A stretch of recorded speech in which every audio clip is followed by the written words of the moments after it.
Hello അസ്സലാമു അലൈക്കും. ഇന്ന് നമ്മൾ വന്നത് ലോ കോസ്റ്റ് ആയിട്ട് എങ്ങനെ ഫ്രെയിം ഉണ്ടാക്കാം, അത് പേപ്പർ വെച്ചിട്ട് കട്ടിയുള്ള ചാർട്ട് ഉപയോഗിച്ചുകൊണ്ട് എങ്ങനെ ഫ്രെയിം ഉണ്ടാക്കാൻ നോക്കാം. അതിന് വേണ്ട സാധനങ്ങൾ കട്ടിയുള്ള ചാർട്ട്, കത്രിക, പെൻസിൽ, സ്കെയിൽ, ഗ്ലൂ അല്ലെങ്കിൽ ഡബിൾ സൈഡ് ടാപ്പ്. ഞാൻ ചെയ്ത ഒരു വർക്കിൻ്റെ ഒരു കലിഗ്രാഫിക്കുള്ള ഫ്രെയിമാണ് ഞാൻ ഉണ്ടാക്കുന്നത്. അപ്പോൾ ആ ഒരു അളവിനാണ് ഞാൻ ചെയ്യുന്നത്. ഈ ഒരു ഫ്രെയിം ഉണ്ടാക്കാൻ ഞാനൊരു 2 സെൻറ്റിമീറ്റർ വീതിയാണ് എടുക്കുന്നത്. അതുപോലെ 2, 4, 6, 8 എന്ന് മാർക്ക് ചെയ്യുക.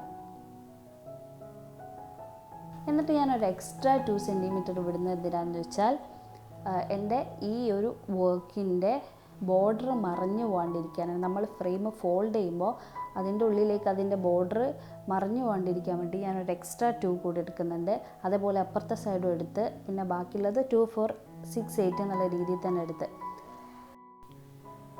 ഈ സൈഡും അതുപോലെ തന്നെ നമ്മൾ നേരത്തെ മാർക്ക് ചെയ്ത പോലെ തന്നെ ഈ സൈഡും മാർക്ക് ചെയ്യുക. എക്സ്ട്രാ 2 സെൻറ്റിമീറ്റർ മാർക്ക് ചെയ്ത പോലെ ഇവിടെയും മാർക്ക് ചെയ്യണം.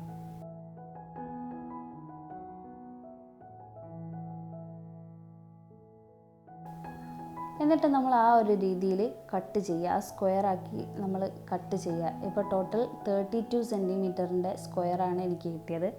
അപ്പോൾ ആ 32 സെൻറ്റിമീറ്റർ സ്ക്വയറിൽ ഞാൻ ആ ചാർട്ടിൽ വരച്ചിട്ട് അത് കട്ട് ചെയ്തെടുത്തു. നമ്മൾ 4 സൈഡിലും 2, 4, 6, 8 എന്ന് മാർക്ക് ചെയ്യുക. ആ മാർക്കിൽ നിന്ന് മറ്റേ മാർക്കിലേക്ക് നമ്മൾ ജോയിൻ ചെയ്ത് കൊടുക്കുക.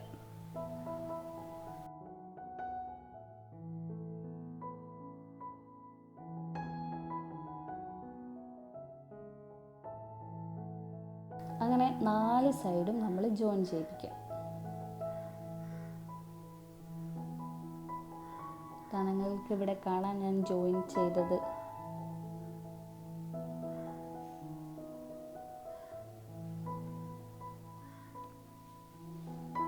എന്നിട്ട് നമ്മൾ നേരത്തെ ഒരു 2 ലൈൻസ് നമ്മൾ ഇട്ടില്ലേ, ആ സ്ഥലത്ത് നമ്മൾ ഒന്ന് പോയിൻ്റ് മാർക്ക് ചെയ്യുക.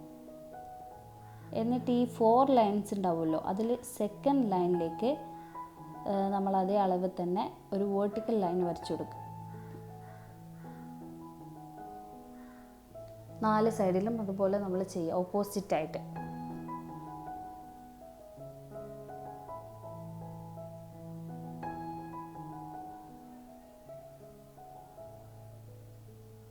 എന്നിട്ട് നമ്മൾ ഈ കാണുന്ന പോയിൻറ്റ്സ് ജോയിൻ ചെയ്യുക.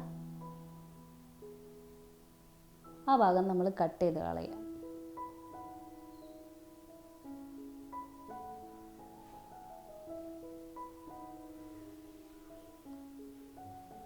നാല് ഭാഗത്ത് നമ്മൾ സെയിം ആയിട്ട് വരയ്ക്കുക. എന്നിട്ട് ആ 4 സൈഡും നമ്മൾ കട്ട് ചെയ്ത് കളയണം.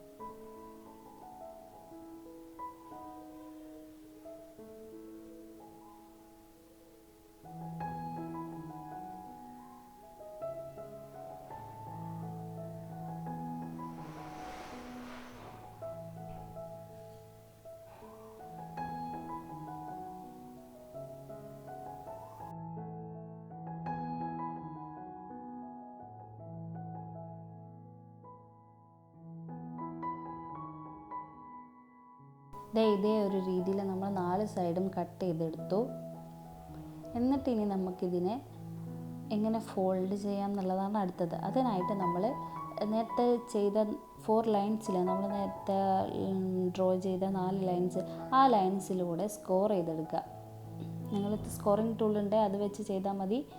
ഞാനൊരു സ്റ്റീലിൻ്റെ സ്കെയിൽ വെച്ചിട്ടാണ് ചെയ്യുന്നത്. എന്നിട്ട് അതൊക്കെ ഫോൾഡ് ചെയ്തെടുക്കുക. എല്ലാ സൈഡും അങ്ങനെ സ്കോർ ചെയ്ത് ഫോൾഡ് ചെയ്തെടുക്കുക. സ്കോർ ചെയ്ത ഭാഗമൊക്കെ നമ്മൾ ഉള്ളിലോട്ട് ഇങ്ങനെ ഫോൾഡ് ചെയ്യുമ്പോഴാണ് നമുക്ക് പെർഫെക്റ്റ് ആയിട്ടുള്ള ഫ്രെയിം കിട്ടുക.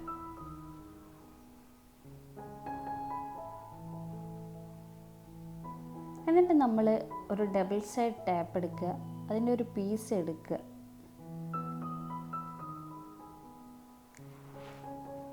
എന്നിട്ട് ഈ പൊസിഷനിലേക്ക് നമ്മൾ സ്റ്റിക്ക് ചെയ്യുക, ചരിച്ച് സ്റ്റിക്ക് ചെയ്യുക. ആ ഒരു ഷേപ്പിൽ തന്നെ നമ്മൾ ഡബിൾ സൈഡ് ടാപ്പ് ഈ 4 സൈഡിലും സ്റ്റിക്ക് ചെയ്ത് കൊടുക്കുക.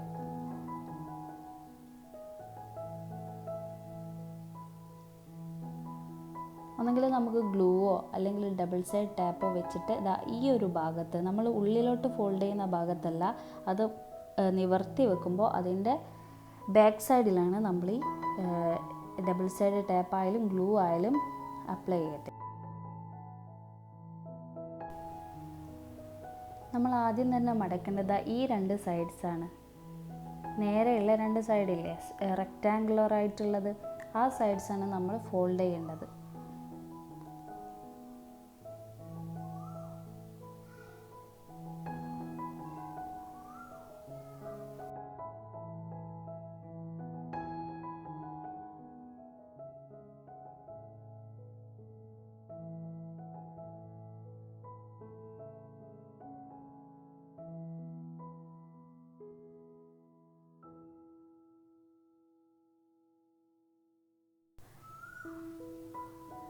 ഡബിൾ സൈഡ് അത് നമ്മൾ പറിച്ച് കളഞ്ഞിട്ട് ആ ഒരു പശ ഉണ്ടാവുമല്ലോ ഗമ്മ്, അത് നമ്മളിതാ ഇങ്ങനെ ഉള്ളോട്ട് ഫോൾഡ് ചെയ്ത് വെക്കുക.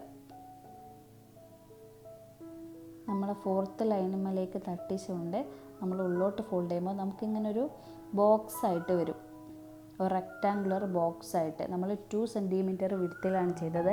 ആ ഒരു വീതിയിലുള്ള ഒരു റെക്റ്റാങ്കുലർ ആയിട്ടുള്ള ഒരു ലെങ്തി ആയിട്ടുള്ള റെക്റ്റാങ്കുലർ ആയിട്ടുള്ള ഒരു ബോക്സ് ആയിട്ട് നമുക്ക് ഫോൾഡ് ചെയ്ത് കിട്ടും. നമ്മൾ ഡബിൾ സ്റ്റിക്കർ യൂസ് ചെയ്യുമ്പോൾ നമുക്ക് വേഗം അത് സ്റ്റിക്കായി കിട്ടും. ഗ്ലൂവും കുറച്ചൊന്ന് പേഷ്യൻസ് ഉണ്ടെങ്കിൽ നമുക്ക് നന്നായി വൃത്തിയിൽ അത് കിട്ടുന്നുണ്ടോ. പിന്നെ നമ്മൾ ഈ സൈഡിലുള്ള ഡബിൾ സ്റ്റിക്ക് നേരത്തെ ചെയ്ത് വെച്ചില്ലേ, അത് നമ്മൾ റിമൂവ് ചെയ്യുക. എന്നിട്ട് നമ്മൾ ഗ്ലൂവോ അല്ലെങ്കിൽ ഡബിൾ സ്റ്റിക്കോ ഈ സൈഡിൽ ചെയ്തിട്ട് നമ്മൾ നേരത്തെ ഫോൾഡ് ചെയ്ത പോലെ ഫോൾഡ് ചെയ്യുക. എന്നിട്ട് ആ സൈഡ് നമ്മൾ ഒരു കോർണർ കണ്ടില്ലേ, ആ ഒരു ഭാഗം നമ്മൾ റിമൂവ് ചെയ്തതിന് ശേഷം നമ്മൾ ഉള്ളിലോട്ട് നന്നായിട്ട് മടക്കുക. എന്നിട്ട് അത് തമ്മിൽ ആ കോർണർ നന്നായി ഒന്ന് പ്രസ് ചെയ്ത് കൊടുക്കുക. കാരണം ഡബിൾ സ്റ്റിക്കർ അതിൻ്റെ സൈഡിലുള്ളത് കൊണ്ട് തന്നെ ആ ഭാഗത്തത് സ്റ്റിക്ക് ചെയ്ത് നിൽക്കും. അപ്പോൾ ഒരു പെർഫെക്റ്റായിട്ട് നമുക്ക് ഫ്രെയിം കിട്ടും.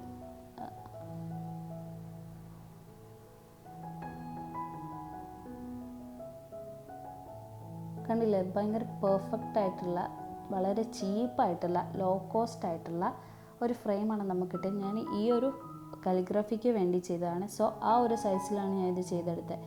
ഇപ്പോൾ കണ്ടില്ലേ, എൻ്റെ ബോർഡറൊന്നും ഉള്ളോട്ടും മടങ്ങിപ്പോയില്ല. കാരണം ഞാനൊരു എക്സ്ട്രാ 2 സെൻറ്റിമീറ്റർ എടുത്ത് എന്തിനാന്ന് വെച്ചാൽ ഇത് ഫോൾഡ് ചെയ്യുമ്പോൾ ഒരു 2 സെൻറ്റിമീറ്റർ കൂടെ അതെന്താവും ഉള്ളോട്ടേക്ക് വരും. അപ്പോൾ എൻ്റെ ഫ്രെയിമിൻ്റെ ബോർഡർ, എൻ്റെ വർക്കിൻ്റെ ബോർഡർ, എൻ്റെ കാലിഗ്രാഫിൻ്റെ ബോർഡർ ചിലത് മറഞ്ഞു പോകും. അതുകൊണ്ടാണ് ഞാൻ എക്സ്ട്രാ 2 സെൻറ്റിമീറ്റർ എടുത്തത്. നിങ്ങൾക്കിനി എക്സ്ട്രാ 2 സെൻറ്റിമീറ്റർ വിട്ടില്ലെങ്കിലും കുഴപ്പമില്ല. അവസാനം വരുന്ന ഫ്രെയിമിൻ്റെ ഉള്ളിൽ വെക്കാൻ പറ്റിയ എന്തെങ്കിലും വർക്ക് നിങ്ങൾ പിന്നീട് ചെയ്താലും മതിയാവുന്നതാണ്. ഇതിപ്പോൾ എൻ്റെ അടുത്ത് ഓൾറെഡി ഒരു വർക്ക് ഉള്ളതിനോട് ഞാൻ അതിനെ ഫ്രെയിം ചെയ്തതിനോടാണ് ഇങ്ങനെയൊന്ന് കിട്ടിയത്. ഇനി ഞാൻ സ്കോറിംഗ് ബോർഡ് വെച്ച് സ്കോർ ചെയ്തതായിട്ടുള്ള ഒരു വർക്കാണ് കാണിക്കുന്നത്. ഇതേപോലെ ഞാൻ ആദ്യം തന്നെ എൻ്റെ വർക്ക് സ്റ്റിക്ക് ചെയ്തു. അതിൻ്റെ സൈഡിൽ ഞാൻ എക്സ്ട്രാ 2 സെൻറ്റിമീറ്റർ ഓൾറെഡി വിട്ടിട്ടുണ്ട്. എന്നിട്ടാണ് ഞാൻ ബാക്കി ചെയ്യുന്നത്. കണ്ടില്ലേ നിങ്ങൾക്ക്, ആ ഞാൻ ചെയ്ത വർക്ക്, ഞാൻ ചെയ്ത കാലിഗ്രാഫിൻ്റെ സൈഡിൽ ഞാൻ എക്സ്ട്രാ കുറച്ച് വിട്ടത് നിങ്ങൾക്ക് കാണാം. പിന്നെ നേരത്തെ കാണിച്ച പോലെ തന്നെ നമ്മൾ സ്കോർ ചെയ്യുക, സൈഡ് മാർക്ക് ചെയ്യുക, പിന്നെ നമ്മളത് കട്ട് ചെയ്യുക, അതേപോലെ ഫോൾഡ് ചെയ്യുക. എന്നിട്ട് നേരത്തെ പോലെ ഡബിൾ സൈഡോ ഗ്ലൂവോ ഉപയോഗിച്ച് നമ്മൾ നന്നായിട്ട് ആ സൈഡുകൾ സ്റ്റിക്ക് ചെയ്യുക. ഈ കോർണറിൽ നിങ്ങൾ ഡബിൾ സൈഡ് ടാപ്പ് സ്റ്റിക്ക് ചെയ്യാൻ മറക്കരുത്. കാരണം അവസാനം നമ്മൾ ഫോൾഡ് ചെയ്യുമ്പോൾ അതിൻ്റെ കോർണർ പെർഫെക്റ്റായി കിട്ടണമെങ്കിൽ ഡബിൾ സൈഡ് ടാപ്പ് സ്റ്റിക്ക് ചെയ്താലേ നമുക്ക് അത്ര ഒരു പെർഫെക്ഷൻ കിട്ടത്തുള്ളൂ. എന്നിട്ട് നമ്മൾ നേരത്തെ കാണിച്ച പോലെ തന്നെ നമ്മളെല്ലാ കാര്യങ്ങളും ചെയ്യാം.